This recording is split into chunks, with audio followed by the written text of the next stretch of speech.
There are places in these mountains a man learns not to go after dark. Not because of what might kill him.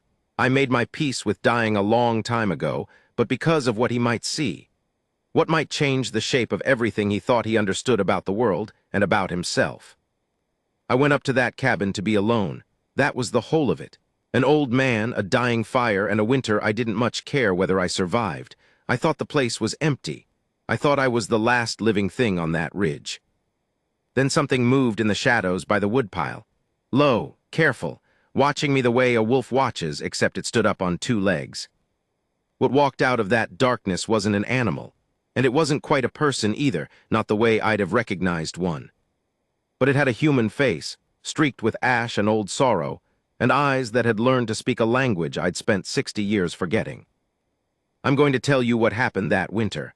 All of it, the parts I'm proud of and the parts that still keep me up at night. But I want you to promise me something first. Don't decide who the savage was until I'm finished. Because I'm still not sure it was her. The mule died on the third day of the climb, and I talked to him the whole way up after that. That's a habit I'd like to blame on the cold, but the truth is I'd been talking to dead things for years by then. My wife first, Martha, gone 11 winters, and then the dog, and then just about anything that had the decency to stop answering back. A man alone in high country learns that silence is a room, and if you don't put some furniture in it, it'll swallow you whole. So I talked to the mule, told him he was a coward for dying on the switchbacks, told him I'd have done the same in his place. His name had been Absalom, and I'd loved him more than I'd loved most men. I say all this so you understand what kind of man came up that mountain. Not a brave one. Not a good one, particularly. Just old Eli Vance, 70 that spring or near enough, with a bad hip and a worse temper, hauling a dead mule's pack on his own back toward a cabin he'd built 40 years before and hadn't seen in 20. I kept a little ledger in my coat. I've always kept ledgers, ever since I was a boy who couldn't sleep unless the numbers came out even, and in it I'd started a page I was ashamed of. It was a list of graves, every soul I'd buried with my own hands. Martha at the top, and then the years just added to it, the way years do. I'd climbed up there half-meaning to add my own name to the bottom and let the snow do the burying. The cabin sat where I'd left it, tucked against a granite shoulder with a stand of black pine at its back. From the trail it looked exactly as dead as I felt. No smoke, no light. The door hung crooked on its leather hinges, and one shutter had come loose and banged against the wall in the wind. A slow, patient knocking, like something asking to be let in from a great distance. I remember standing there in the last blue light, breath smoking, and thinking, good, empty, just me and the mountain and whatever I decided to do about it. I was wrong about empty. I want that on the record. I have been wrong about a great many things in my life, but I have never in all my years been so completely, so beautifully wrong as I was about that word. The first sign was the woodpile. I noticed it while I was fumbling the door open, cursing my stiff fingers.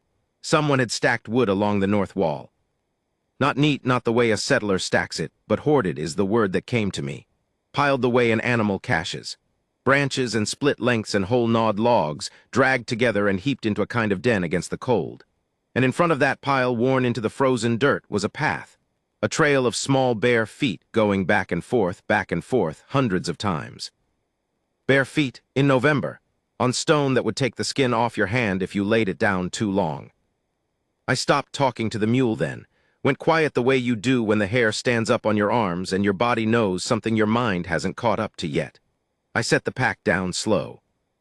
I had an old cap-and-ball revolver on my hip, and I put my hand near it, not on it, because 40 years in these mountains had taught me that the things worth being afraid of are rarely the things you can shoot. "Hello, the cabin," I called out. My voice came out cracked and small. "Anybody in there?" Nothing. The shutter knocked. The wind moved through the pines with a long exhaling sound, and underneath it, I swear this is true, I heard breathing. Not mine. Faster than mine. Coming from the black seam of shadow between the woodpile and the wall. I have hunted every animal these mountains hold. I know the breathing of a cornered thing. This was that, but there was a rhythm underneath it I couldn't place, a catch and hitch that no elk or cat or bear has ever made. It took me a foolish, long moment to understand what I was hearing. It was breath being held, and then let go, and then held again. A person deciding whether to run. "I'm not going to hurt you," I said, and God help me, I meant it, though I don't know what in my face or my voice would have told a wild thing that. I lowered myself down, slow, all my old joints complaining, until I was crouched small in the doorway, making myself less. It's what you do with a frightened horse. I didn't know then that it was exactly the wrong thing and exactly the right thing at once. I'm just a tired old man, that's all, just tired. The shadow by the woodpile moved. She came out low, on her hands and the balls of her feet, in a crouch so fluid and so wrong for a human body that my breath left me. She came out sideways, keeping her flank to me, her weight always poised to bolt. And she watched me, that's the thing I'll never forget, the first thing. She watched me not with her eyes flicking around the way a scared child's would, but with a wolf's flat, total attention. Reading me, weighing me, deciding. She was maybe 11 years old, maybe 12. It was hard to tell under the dirt and the grease and the ropes of black hair matted with pine pitch and burrs. But her face, beneath all of it, was a child's face, and it was a Chinese face, the like of which I hadn't seen in these mountains since the railroad men had blasted their way through the pass a decade before and moved on, or died, or vanished into the histories that don't get written. She wore skins, not sewn lashed, tied on with sinew, a rough hide across her shoulders and another at her waist. The way you'd cover yourself if you'd never been taught the notion of a garment but had understood, bone deep, that warmth was the difference between the living and the dead. Her hands and feet were black with old dirt and hard as horn. Across her collarbone ran a scar, pale and puckered, that a claw might make. And her eyes, dark and wide and so full of a wariness that had nothing of the human in it and everything of the human in it, both at once, that I felt my own eyes sting. Well, I said softly, because I am an old fool and I did not know what else to say to the impossible thing crouched in my dooryard. Well now, look at you. She bared her teeth at me, and from the tree line behind the cabin, low and rolling and rising, an answer came. A wolf's voice and then another and then a third threading up into the dark. Not hunting, not yet, asking, the way she had breathed held and let go. Are you well? Are you threatened? Do we come? I understood, kneeling there in the cold with my heart going like a hammer, that I was not looking at a lost child. I was looking at a member of a family, and I was the intruder, and the rest of the family was in the trees. I did not sleep that night. I don't imagine she did either. I built a fire small, because I am a cautious man, and a bright fire in the window of a mountain cabin is an invitation to every hungry thing for 10 miles. She let me. That was the first negotiation between us, though neither of us spoke a word of it. I moved slow. I kept my hands where she could see them, and when I went into the cabin she did not come with me, but she did not run either. She retreated to her woodpile den, and she watched the firelight through the gaps in my crooked door, and every so often I'd hear that catch and hitch of held breath, checking that I was still where she'd left me. I found the truth of her by degrees over the following days, the way you find the shape of a room in the dark, one bruised shin at a time. She had been living in that cabin, or near it, for a long while. I found a cache under the floorboards, dried meat, roots, a fistful of pine nuts hoarded against the winter. I found scratches gouged into the log wall by the door, low down, at a child's height, hundreds of them in clusters, and it took me the better part of a week to understand they were not idle. They were counts. She had been keeping a ledger too, marking something, days, maybe, or moons, or the number of times she'd been afraid. I never learned which. But I sat and looked at those scratches for a long time, an old man who couldn't sleep unless the numbers came out even, and I felt something crack open in my chest that had been sealed since Martha died. We were the same, her and I, both of us counting, both of us alone in a way that most people never have to learn the true shape of. The wolves came the second night. 3 of them gray and rangy and half-starved with the season, and they did not come for me. They came for her. I watched from the window, breath fogging the glass, as she went out to them in the snow, and they swarmed her the way pups swarm a returning mother, and she went down among them laughing, a sound like nothing a human throat should make, and the most human sound I ever heard, with her arms around a great scarred male whose muzzle was going white with age. Her brother, I came to think of him. Or her father. The lines don't run the way we draw them out there. And I understood the rest of it then, the scar on her collarbone, the way she'd learned to breathe. She hadn't been raised near wolves. She'd been raised by them. Some catastrophe had emptied her of every human thing she was born to. I'd learn a piece of that story later, and it would break me, and the wolves had done what her own kind had failed to do. They had kept her alive.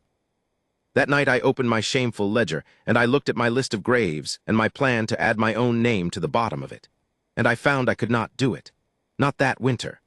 Not with her out there in the snow, counting her own days on my cabin wall, waiting to see whether the old man was one more thing that would hurt her or the first thing in her whole strange life that wouldn't. I closed the ledger. I put another log on the fire. "All right, Absalom," I said to my dead mule, to the empty room, to the cold. "All right. I'll stay a while." Outside, the wolves sang, and somewhere in the middle of that song was a girl's voice, and it was singing too. Winter came down off the peaks like a judgment, and it did not come alone. I'd been up on that ridge near a month by then, and the girl and I had reached a kind of arrangement. I won't call it trust, not yet. Trust is a bigger word than we'd earned. But an arrangement. She would come to the cabin at dusk and take the food I left on the flat stone by the door, the good stone I'd started thinking of as hers. She would not take it from my hand. She would wait always until I'd stepped back 3 paces. I learned the exact number, 3, any closer, and she'd melt back into the dark. And then she'd dart in low and quick and be gone with it, and I'd hear her cracking marrow from the bones out by the woodpile in the blue evening.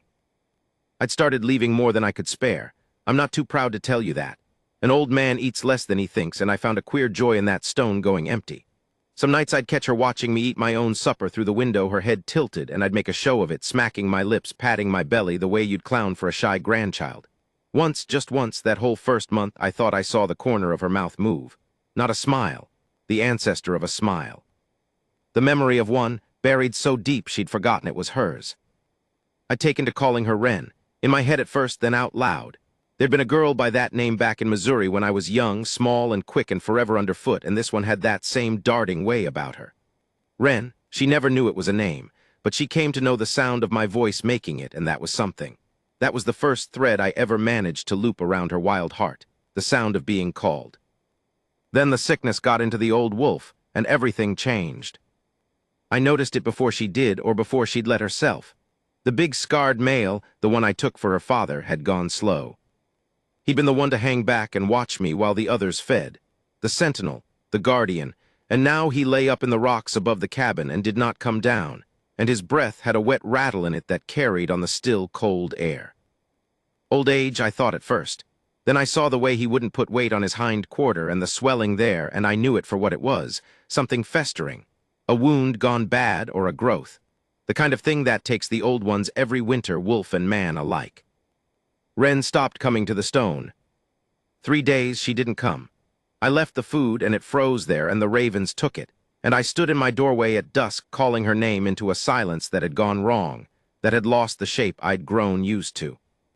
On the 4th day I couldn't stand it. I did the thing you are never supposed to do. I went up into the rocks after her. I found them in a shallow cave, more an overhang than a den, and the smell told me the whole story before my eyes adjusted to the dark. The old wolf was dying.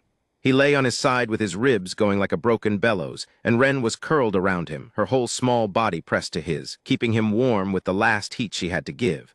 She'd brought him food he couldn't eat. She'd brought him water in her cupped black hands. I could see the wet of it on his muzzle. She was doing every human thing that love invents when it stands at the edge of a grave, and she had never been taught a single one of them. She'd made them up. Out of nothing but the size of what she felt. She saw me and she came up snarling, putting herself between me and the old one, and I stopped where I stood, held my hands out, empty. "I know," I said. My voice was shaking. I did not try to hide it. Wild things read a voice better than we do. They hear what's under it. "I know, Wren, I know." She stared at me, and something in my face, the grief in it, the recognition, the fact that I was an old man who had buried more love than I could carry, and she could somehow smell it on me, something reached her. The snarl bled out of her, and she did a thing then that I will carry to my own grave. She stepped aside, and she looked from me to the old wolf and back, and she made a sound, a low, questioning sound up at the end, the exact sound she made when she was deciding whether to run. But she wasn't asking about running. She was asking me to help. She'd understood, in whatever wordless way she understood anything, that I was the kind of creature that knew about dying. And she was asking. I knelt down in the filth and the cold beside a wolf that could have torn my throat out a week before, and I laid my hand on his flank, and he let me. He was past fighting. His eye rolled up to find me, and there was nothing in it but the tiredness I knew from my own mirror. I have put down animals my whole life. It is the one mercy this hard country lets us give. I had my knife. But Wren was watching me, and I could not do it in front of her. I could not make her watch me take the thing that had raised her. So I did something else. I did the only thing I had. I stayed. I sat there in that freezing cave through the whole long night with my hand on that dying wolf and the girl pressed against his other side, and I talked. Low and steady, the way I talked to Absalom, the way I talked to Martha in the empty dark. I told that old wolf he'd done a good job. I told him he could stop now. I told him the girl would be all right, that I'd see to it, that he could lay his burden down. I don't know if a wolf understands the shape of a promise, but she did. Wren heard me making it, and somewhere in that black night, without either of us doing the deed, the old one simply stopped. His breath went out and did not come back in, and the silence after was the cleanest thing I ever heard. Wren did not howl. I'd braced for it. Instead, she went very still, and then she pressed her forehead down against the old wolf's, and she stayed like that, not moving, for so long that I thought she'd gone somewhere I couldn't follow. And then she reached out slowly, the way you reach for a thing that might vanish, and she took my hand. Her fingers were black and hard and freezing cold, and they closed around mine, and she held on. First time she'd ever touched me, over the body of her father in the dark. I have been married. I have held my wife as she died. And I am telling you that the grip of that wild child's hand around mine was the closest I have ever come to understanding what people mean when they talk about God. We buried him at first light, or I dug and she watched, and when the hole was deep enough she helped me roll him in, and then she would not let me cover him. She lay down in the grave beside him one last time, and I had to look away, out at the white peaks going gold with the dawn, and give her that. When she climbed out, she nodded to me, a real nod, a human nod. She'd been watching me and learning us the whole time, learning our small signals one by one, and I filled the grave, and she stood over it and made 3 long marks in the frozen dirt with a stick. Counting even now. She'd lost the one who kept her alive, and she stood there and she counted it, put a number to it, the same as I'd have done. And I understood that whatever had gone into the making of that child, she and I were carved from the same strange wood. She came down to the cabin that night. She came all the way in. She sat by my fire on the far side, watching the flames, and she let me put a blanket around her shoulders, and she did not run. The other 2 wolves were gone by morning, moved on the way a broken pack does, gone to find another or to go hungry into the dark. She let them go. She'd made a choice. I saw it happen in her over those 2 days, a door closing and another opening. And the choice was the fire, and the old man, and the strange warm cave of a human life she'd been stolen from so long ago she couldn't remember it. I thought that was the hard part, the dying, the burying, the choosing. I was wrong about that too, because it was the very next week that the trappers came up the mountain, and they had heard the stories in the valley about a wild girl who ran with wolves, and they had not come up to save her. They had come to take her. There were 4 of them, and they came up the east trail in the gray before dawn, and I knew them for what they were before they'd cleared the tree line. I'd been that kind of man once in the leaner years, not that kind exactly, but near enough that I recognized the walk of them. Men who'd found a thing they could sell. Word travels in these mountains no matter how high you climb.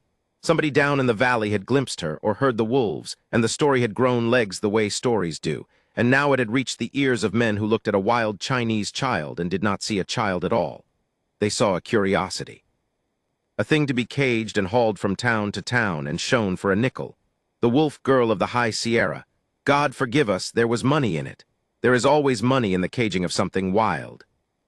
I'd like to tell you I met them with steel and fury. The truth is smaller and worse. I met them with a coffee pot and a lie.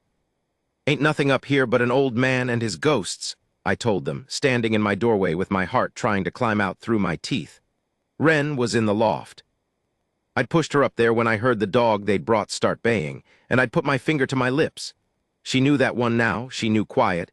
We'd built a whole small language between us by then, gestures and sounds, a pigeon of the heart. And she'd gone up silent as smoke, and she was up there now, listening, while I stood between her and the men who'd come to sell her. Their leader was a big man named Coyle, with a beard like a birch broom and eyes that had done arithmetic on me the second he saw me. "Old-timer," he said, easy, friendly, the way the dangerous ones always are, "we heard tell there's a wild girl runs these slopes. Injun or China or something in between. You seen her." "Wolves," I said. You heard wolves, whole countries full of 'em this year, colds driving 'em down. I made my hands shake, which took no acting at all. Come near lost my mule to a pack of 'em. Reckon that's your wild girl. Reckon that's what folks heard. He looked at me a long moment. And then his dog over by the woodpile, over by her den, the scent of her all through it. The dog threw its head back and howled, and Coyle smiled, and I knew the coffee pot lie was finished. "Search it," he said.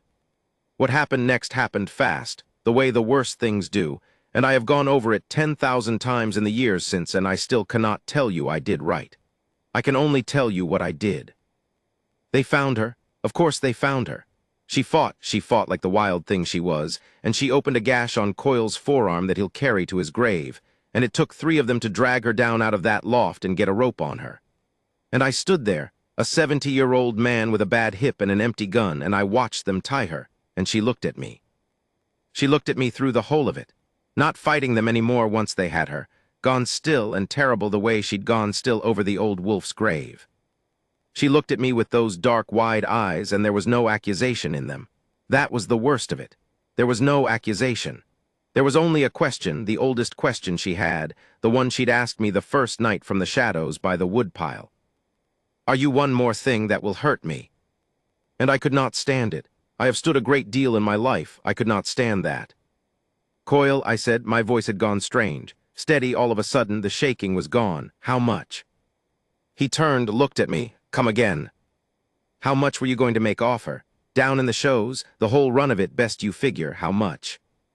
He named a figure, a big one, bigger than I'd guessed, and my heart went cold because I did not have the 10th part of it. I did not have anything. I was an old man who'd climbed a mountain to die. But I had one thing. I had the cabin and the 40 acres of granite and pine it sat on, deeded to me legal in a drawer in the town below, the only thing I'd ever owned that the world agreed was mine. And I had a mule's worth of tack, and a good rifle down in the Linta that I hadn't mentioned, and a lifetime of caches, a trapper's savings, coin by coin, buried against a rainy day I'd stopped believing would come. "I can't match it," I said, "but I can come close, and you can have it clean and legal and today, instead of hauling a wild thing that'll bite your men and maybe die on you before you make the first town." I took a breath. "Or you can drag her down that mountain and find out how much trouble a wolf-raised girl is to keep alive in a cage. Your choice, but I'm offering." It came down to greed against greed in the end. It usually does, a bird in the hand. Coyle did his arithmetic again, and he looked at the girl, still and bleeding and impossible, and he looked at the old man offering him certain money for uncertain trouble, and after a long while he spat and named a price. It was everything I had. Every coin, the deed, the rifle, the tack, the caches, the whole of a life's small savings against the dark. I gave it to him, all of it. I signed the cabin over on the flat stone by the door, her stone, with Coyle's own pencil. And I dug up the caches while they watched with their hands near their guns. And I put a life's worth of buried coin into a stranger's saddlebag, and I did not feel the cold of it at all. They cut her loose. They took my everything and they rode down off that mountain, and the last thing Coyle said to me, half-turned in his saddle, was, "You're a damn fool, old man." And I said, "I know it." And I meant that, too. She did not run when they cut her free. That surprised me. She stood in the trampled snow rubbing the rope burns on her wrists, and she watched them go, and then she turned and looked at me, and I braced myself for her to bolt up into the rocks, gone, back to a wildness that had never once betrayed her the way people did. It would have been the sensible thing. It would have been the safe thing. She didn't. She came to me, slow across the snow in that low, careful gait that had never fully left her. And she stopped in front of me closer than 3 paces, closer than she'd ever come by daylight, and she reached up with one black, scarred hand and she touched my face. My old cheek, rough with white stubble, wet because I was crying and had not known it. She touched the tears the way you touch a strange animal's tracks, reading them, trying to understand.